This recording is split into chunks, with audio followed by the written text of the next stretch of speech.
What changed for the Buccaneers from the last two games to that dominant performance against the Chargers? That and more on today's episode of Locked On Bucs.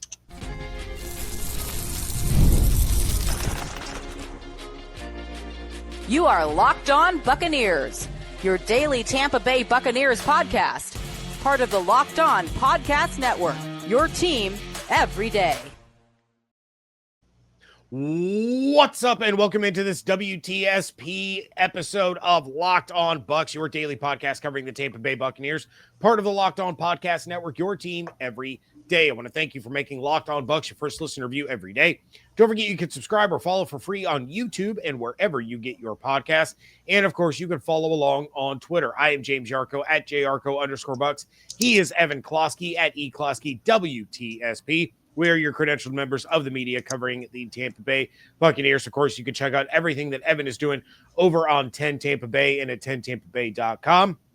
And, you can become a Locked On Bucs insider. Go to joinsubtext.com/LockedOnBucs. You're going to get news, rumors, updates, general thoughts, one-on-one conversations with me via text message, no ads or anything crazy like that.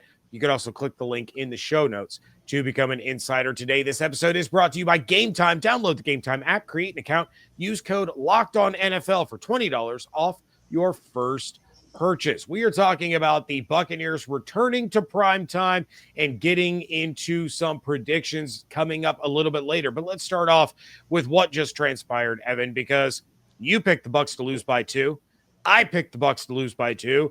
They indeed won by $1 billion in Los Angeles. But you go back, they struggled a little bit against the Panthers.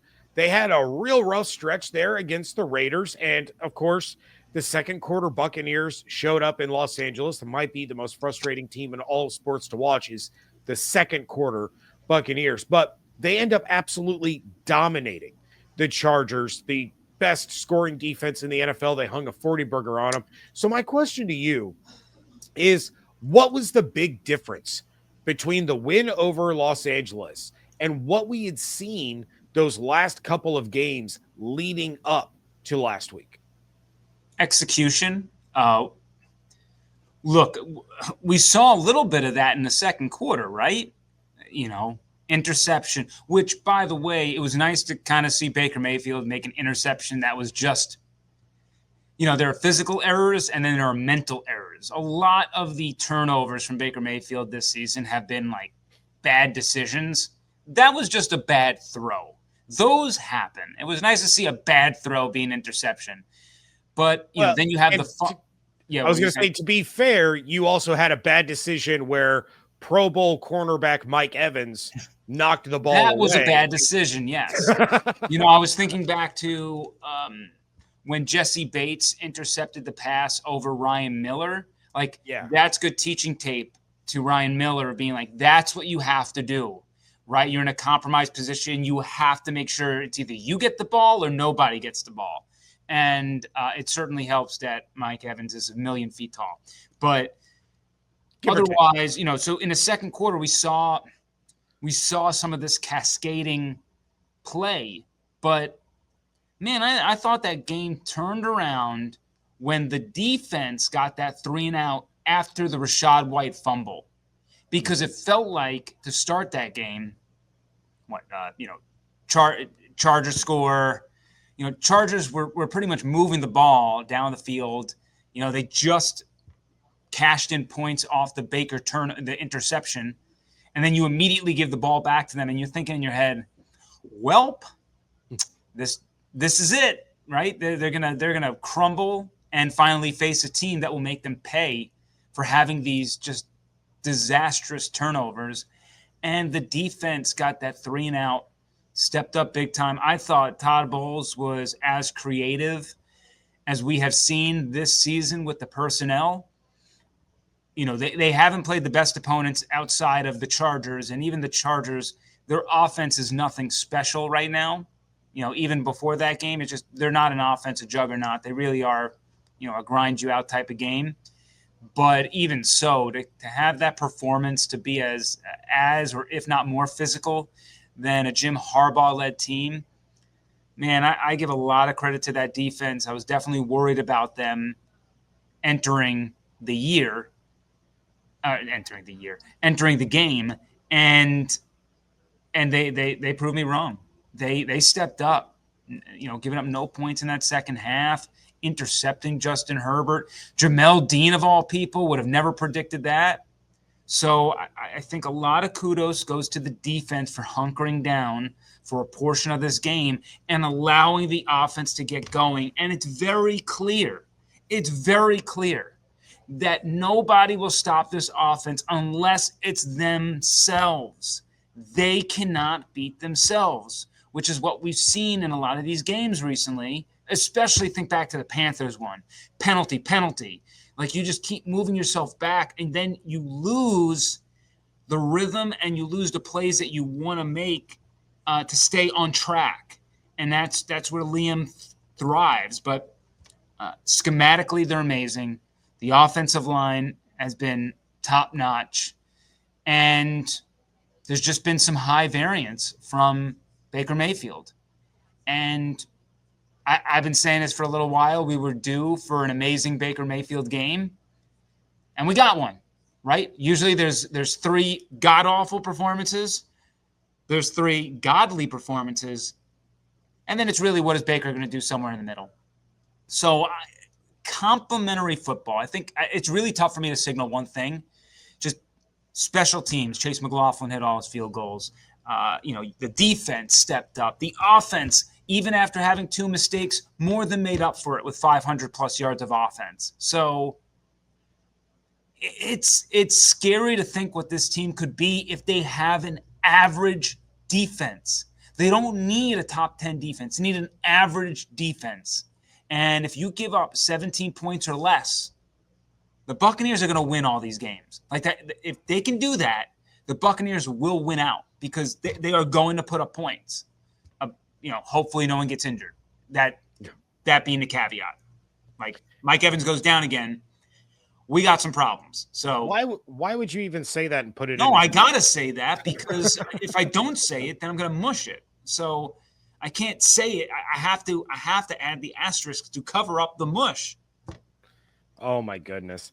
Yeah, I mean, imagine how dangerous this team could truly be if Chris Godwin hadn't gone down, if they still had their full allotment of safeties, if they had Servassier Dennis. Like, we've completely forgotten that Servassier Dennis even existed, and he was going to be such a big part of this defense, and we saw flashes early on. So this is a team that is firing on all cylinders at the right time. They just have to keep it going because the Falcons won probably one of the most disgusting NFL games you will ever witness in your entire life against the Raiders, which means that the Bucs cannot get complacent. We're going to talk about that next on today's episode of Locked On Bucs, part of the Locked On Podcast Network, your team every day. You all know how much I love going to live events, concerts, sporting events. I'm constantly talking on the show about a concert or a game I'm getting ready to go see. In the first place I'm checking out when I look for tickets is Game Time. I've already used Game Time to pick up a nice little holiday surprise or two for some family members to open up on Christmas. But Game Time has a new feature called Game Time Picks, and it makes getting tickets for your favorite live events even easier.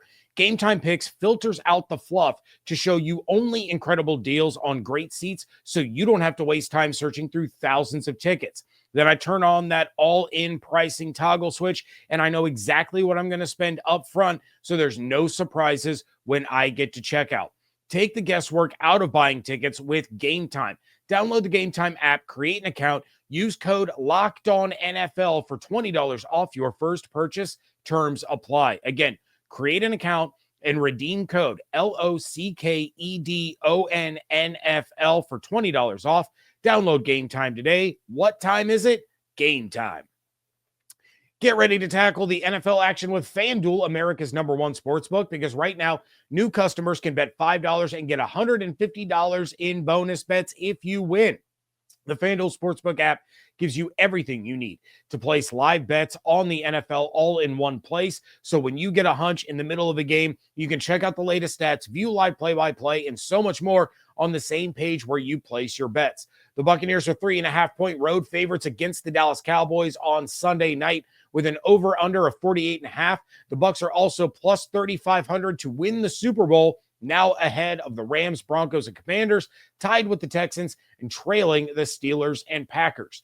Just visit FanDuel.com to join today, and you'll get started with $150 in bonus bets if you win your first $5 bet. That's FanDuel.com. Never waste a hunch and make every moment more with FanDuel, official sportsbook partner of the NFL. Thank you again for making Locked On Bucs your first listen review every day. The new Locked On NFL is here, and it's twice a day. You got the madman Tyler Rowland. You can swing by the barbershop with Tony Wiggins. You get some real NFL talk. You add in the Locked On local experts. You get unprecedented NFL insight, hot opinions, detailed breakdowns, all in 30 minutes. It's the new Locked On NFL, and it's twice a day. So make it your second listen at the new Locked On NFL on YouTube or wherever you get your podcasts. All right. So the Bucs are still in control of their own destiny, but they still have the Falcons breathing down their neck, who right before we started recording made a quarterback change because happy Kirk Sember, everybody. It's time for Michael Penix Jr. But they don't need to worry about the Falcons. Tampa kid trying to prevent Tampa Bay from going to the Super Bowl. The playoffs. Well, that too. Yeah, well, I mean, you can't have one without the other. Yeah. But the Bucs don't need to worry about the Falcons if they handle their own business. But the Bucs now face a primetime game where they have not had a lot of luck over recent years. Granted, they're facing the Cowboys, who are a little bit of a hot mess, but they still have some serious playmakers on both sides of the ball. So when you take a look at this matchup now, coming off of a huge emotional win on the road against the Chargers, you're staying on the road, going to Jerry World, still in first place in the division. How do the Bucs not fall into the trap of resting on their laurels and, reading their press clippings and feeling themselves a little bit and losing a very winnable game against Dallas this weekend? If they, again, they have to just execute and just, I don't even care if you do some penalties. Those are going to happen here or there, but the turnovers, man, the rest of the way, this is the message, and I keep saying it. You cannot do the dumb turnovers. You can't. And I'll excuse Baker on that first interception because, again, as I mentioned, it was a physical error. But, Rachaad fumbling there and, trying to grind out extra yards, and I get it. He's working hard. He's trying to make sure he's got the first down. But you got to know time and place, and you got to secure that sucker. And this team, if there's one knock on Liam Cohen, because this has been just an all-star season from him in year one as an offensive coordinator, just chef's kiss kind of stuff. My one knock on him is it's very clear ball protection is not emphasized enough. That was one thing that I think – it might be the only thing, but it's the one thing where every week I felt like Dave Canales, he would start his meetings. He mentioned it all the time in, his introductory press conference throughout the week.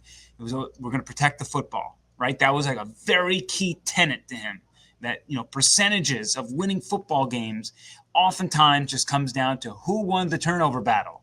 We will protect the football. I want to see a no turnover game.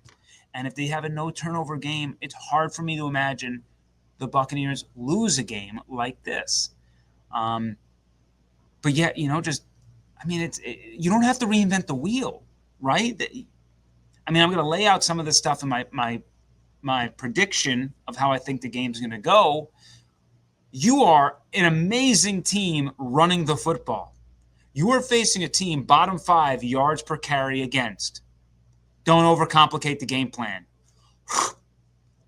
Bury them. Done. And that was the cool part about watching that win against the Chargers. And it's been the cool part about watching this team the last handful of weeks, really the past month, against the Giants was handled so well in the beginning of the game. They didn't really have to squeeze the guts out of them at the end. They kind of laid off the gas. So let's ignore that and just know that was like a 4-quarter game. Very good effort. But think about the Panthers game. As bad as that was, second half came, fourth quarter OT, they ran the football right down their throats. They were clearly the more physical team. Think about the Raiders game, fourth quarter. Who's going to step up? I'm stepping up. Shoved 14 points in that fourth quarter. Ran away with the game. Even though it was a little bit messy there in the middle, the game was ending and they were getting better. And then you think about the Chargers, just annihilation in the second half. They are a team that now, with how they play and how physical they are and how strong that rushing attack is, you're now doing the things that we usually see when we were talking about the Baltimore Ravens way back when and that Monday Night Football game.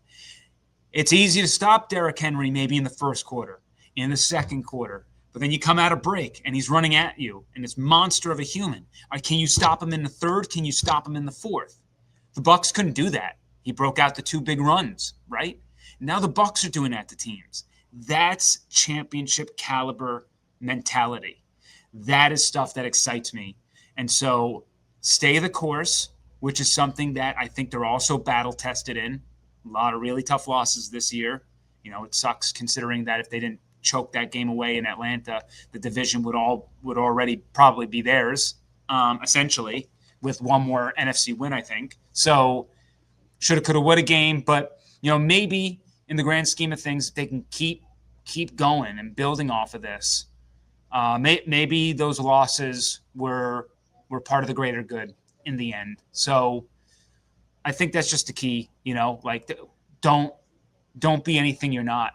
Whatever you're doing right now, I think you just stay the course. Like, we don't have to do anything extra. You just got to show up there, take care of business, and you're going to win.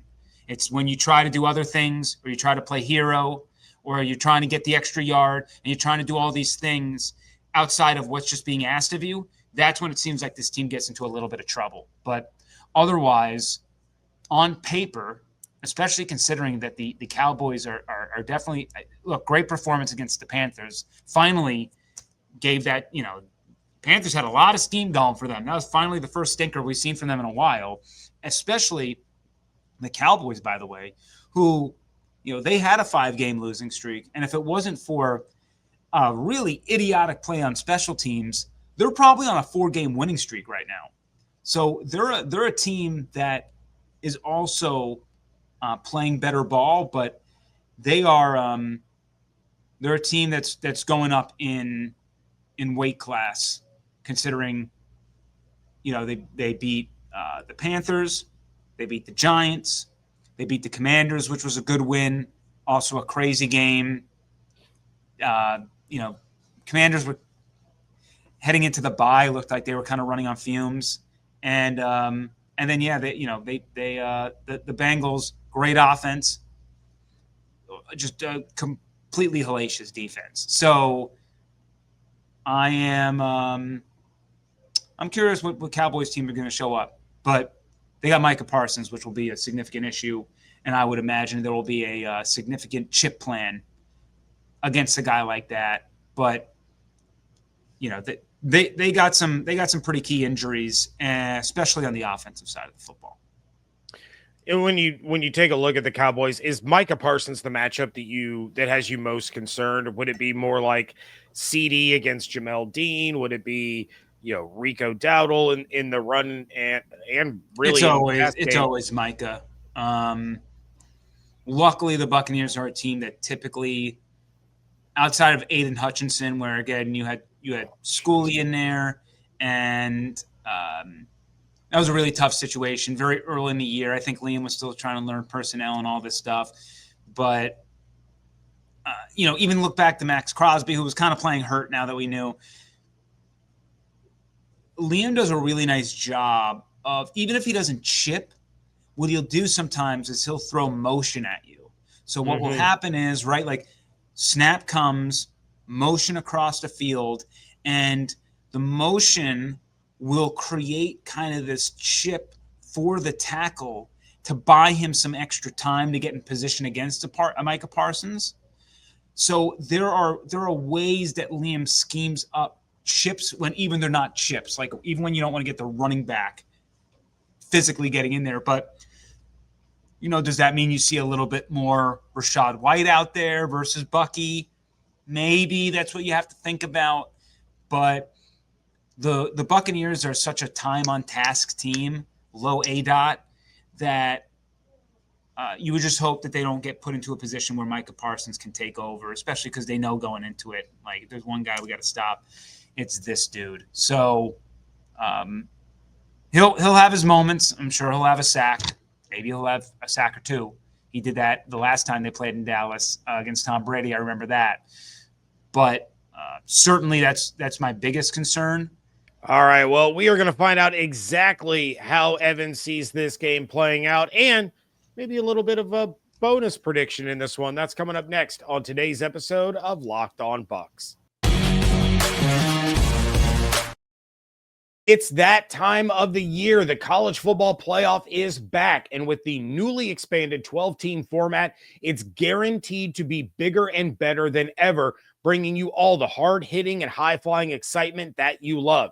TNT Sports coverage of the college football playoff begins December 21st, starting with the college football playoff kickoff show presented by AT&T at 11 a.m. Eastern. Leading into our first matchup, the Southern Methodist University Mustangs battling the Penn State Nittany Lions at noon. Then the Clemson Tigers look to upset the Texas Longhorns in a showdown at 4 p.m. Eastern. Don't miss a moment of the action. Watch the college football playoff presented by Allstate live on TNT, True TV, TBS, and Max. Wrapping things up here on a WTSP edition of Locked On Bucs, and it's time to bust out that crystal ball. It was a little foggy last week, Evan. You and I were talking about it. It wasn't a good one. Hand up, really bad. Hand up, didn't nail it. Did not nail that one. It was not crystally at all. Hey, look, I'm not going to go 18 of 18 here. So, there's just going to be some stinkers. Yeah, I mean, own it and move on.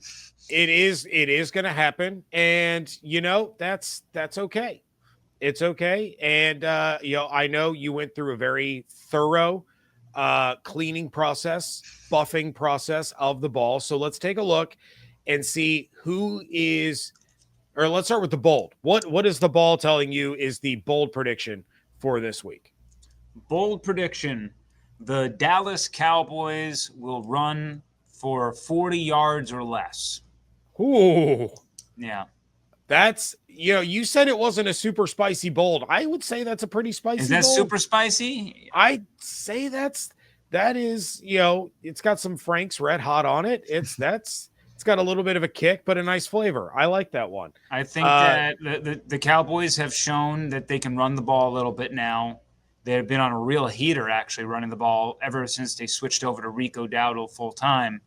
And I think something that we saw in the Chargers game, which is probably a game plan we'll see a lot moving forward, is Todd making an emphasis to stop the run, which is what he always does. And a lot of teams just opting to throw the ball more because that's where the Buccaneers are susceptible. So I think part of this is just playing into the hands of we can throw on the Bucs and that there will be less rushing attempts. But I also think that when there are rushing attempts, the Bucs will take care of business.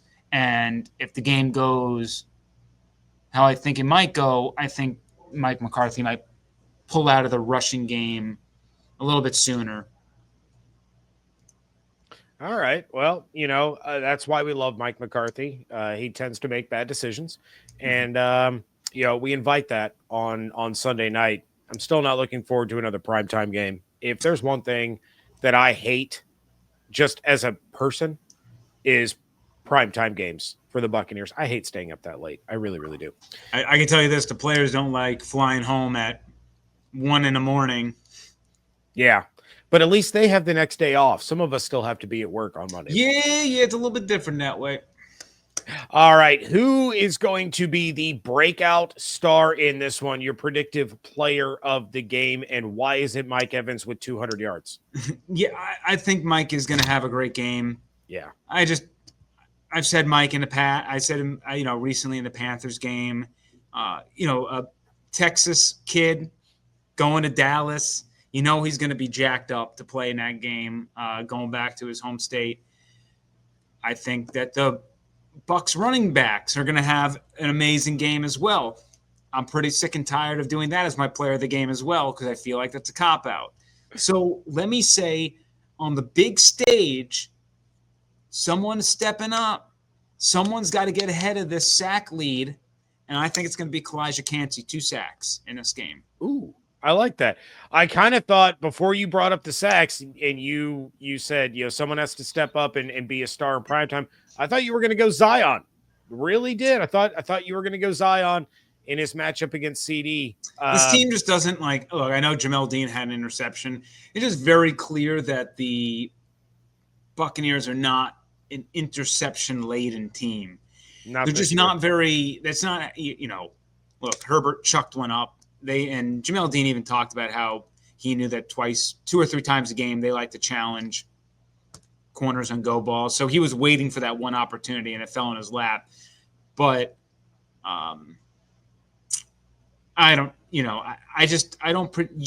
this team forced a lot of fumbles. Interceptions are just different. Yeah. All right. Well, what do you think? Are the Bucs finally going to reward their fans for staying up until midnight watching a football game and get this win in prime time and continue to control their own postseason destiny? What is your score prediction in this one? My score prediction, and I'm actually going to change it right now. Oh, man, we're changing on the fly. Yeah, we'll see how we go throughout the week. But I'm going 30-20 Tampa Bay Buccaneers. Originally, I had 30-24, and I lowered it, actually. Okay. You know what? I accept these changes, and I hope they're right this time. All right. Let's do some bonus predictions here because, we have the college football playoff coming up. You and I talk college football quite a bit because I have to give you grief about being, one of those Buckeye people. You have to give me grief because I root for a not prestigious football school. But a heck of a year this year. I'm proud of my Illini. But let's take a look at how the state of Indiana is going to implode all over itself on Friday. You got Notre Dame, 7.5-point favorites against the Hoosiers. Who's winning that one, Evan? Notre Dame. I love that pick. Next up, we got Penn State, 8.5-point favorites against SMU. Who you got?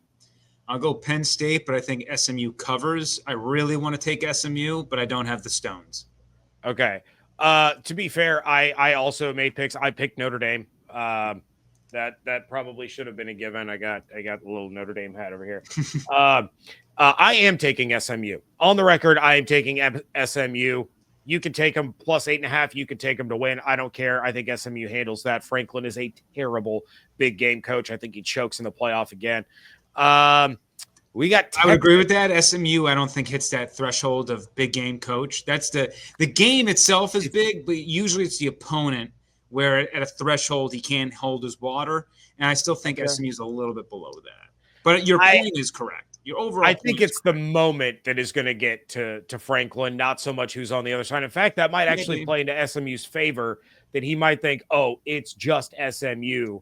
It's not like we're having to play Texas. Yeah, we'll see. We'll see on that one. We'll see. All right, so you got Texas, 11.5-point favorites against Clemson. Texas.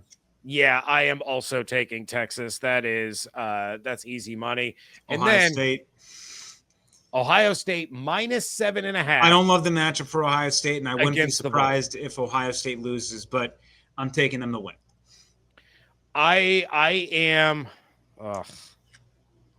would take Ohio State to win. I would take Tennessee with the points. Probably agree. Yep.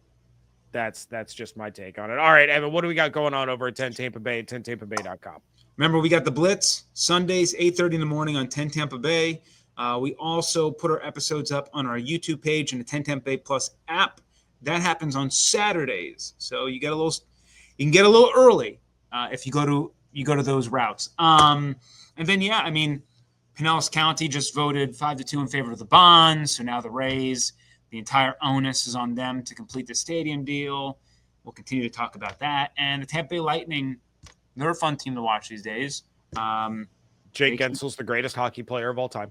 Arguably. And, so, we're cooking right now as we're entering the end here of football season. And hopefully the Buccaneers can get it done. And hopefully, we could be doing this through the playoffs and talking about a home playoff game as a win in Dallas. Forget if the Falcons win too, still 90% chance of them going to the postseason. They can win in Dallas. So next two games would be at home, divisional games. Those are always tough. I don't care who's on the other side. But yeah, it would look pretty bright if you can come away with a dub here. All right. Well, make sure you're checking out everything that Evan is doing on 10 Tampa Bay and at 10tampabay.com. Check out everything that I'm doing over at the 813.tv. Follow on Twitter at Locked On Bucs, at JYarcho_Bucs, at eCloskey WTSP. Subscribe on YouTube with those notifications turned on and your favorite podcast platform. And of course, you can become a Locked On Bucs insider. Go to joinsubtext.com/LockedOnBucs or click the link in the show notes. Hope you all have an absolutely outstanding day. Stay safe, stay healthy, fire the cannons. Want to thank you so much for joining us right here on Locked On Bucs, part of the Locked On Podcast Network, your team every day.